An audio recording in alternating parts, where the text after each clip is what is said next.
Et vous le savez, le monde entier a célébré il y a seulement quelques jours la journée internationale de la femme. À cette occasion, notre rédaction s'est intéressée aux femmes des médias. Comment parviennent-elles à gérer leur vie professionnelle au même moment que celle familiale au regard des contraintes du métier? La réponse dans ce reportage signé Fifame Salomé Atadegui.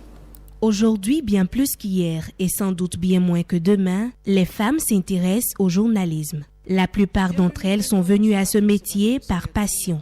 J'ai toujours voulu faire du journalisme et principalement de la télévision. Je voyais mes grandes sœurs, Pélagie Soloté, Betty Kessou, Chantal Mélé, Annick Ballet, Jemima Katraye, dans le temps, je les voyais. Ça me donnait envie de me retrouver aussi de l'autre côté. Quand j'ai eu mon bac, j'ai eu la chance de pouvoir suivre une formation en journalisme. Et voilà. Moi, je suis journaliste en langue nationale fond. Je peux vous dire que c'est la passion. J'ai été moulée dans l'alphabétisation et je suis passionnée de ma langue maternelle qui est le fond.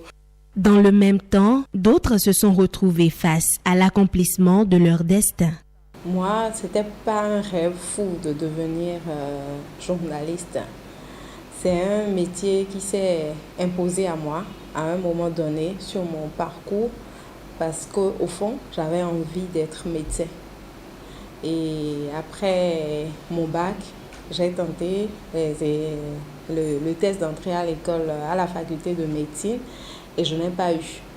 Et là, je me suis dit, ok, si j'arrive pas à sortir médecin comme je le voulais, eh bien, puisque j'avais cette possibilité de faire des formations en journalisme, je fais cette formation en journalisme et je sors de là journaliste spécialiste des questions de santé. Et donc, c'est ce qui s'est passé par la suite. Dans l'exercice de leur métier, les femmes des médias sont confrontées à des situations parfois difficiles à maîtriser.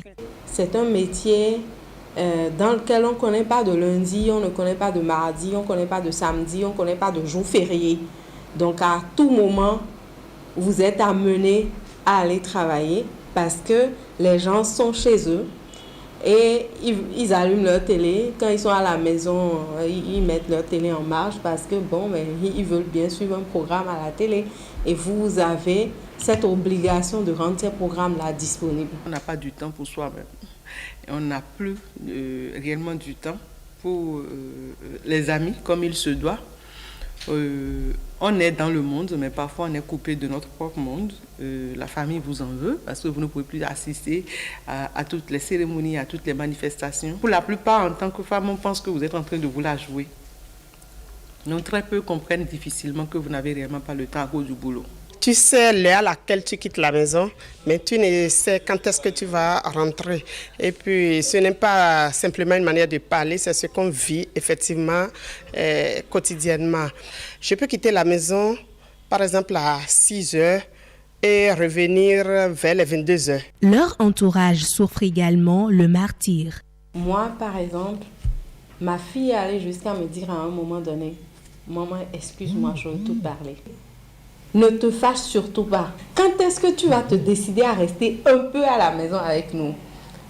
Donc, malheureusement, on est obligé de sacrifier un peu la famille, de sacrifier le compagnon, de sacrifier les enfants. Samedi et dimanche, très tôt, chez moi, le premier qui se lève vient vers toi. Et il te dit, « Maman, tu vas au service aujourd'hui ?»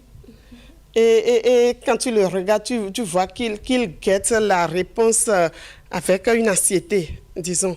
Mais le jour où tu dis, non, je ne vais nulle part aujourd'hui, mais c'est avec une grande joie, il accueille ça, et il court, il va vers les autres, il leur annonce la bonne nouvelle et tu les entends crier et ils célèbrent ça. Donc, le métier, c'est vrai, ça les prive de leurs parents. Malgré les surprises de toute nature auxquelles elles font face dans l'exercice de ce métier, les femmes journalistes se montrent dévouées, passionnées et déterminées. Pour l'amour de leur métier, elles sont prêtes à payer le prix. Voilà, pas facile ce métier, mais passionnant. Allons maintenant à Dassazouma, où l'égalité et le droit des femmes ont occupé le devant de la scène. Pour sa première célébration de la Journée internationale de la femme, la Caisse mutuelle de prévoyance sociale et la CSA Bénin ont eu une attention particulière à l'endroit des femmes concasseuses de granit de Dassazouma. Firmé Bassao, Abdoulofou Idrissou.